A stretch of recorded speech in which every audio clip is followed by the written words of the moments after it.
Eh, ano po kami? Hello guys, Kasi naluman sa mag-spring at ang mga paninda. dito na naman ang bunga ng patula. Oh, dami.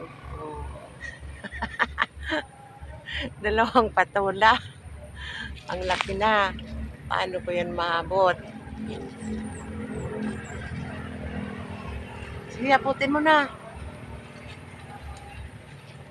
Tasin mo na. Kaya mo yan.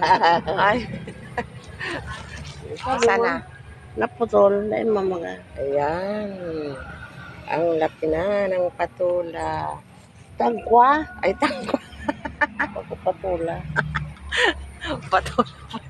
Tangko pala. Sorry guys. Ang tangkwa na pagkamalian kong patula. Yan, ang bulaklak niya. Gawa na ng sabi ba ito? Ang Mabuyang ko. daming bulaklak. Ano yung iba pang isa, malaki yun. Huwag ko mayroon pang isa. Huwag ko mayroon pang isa.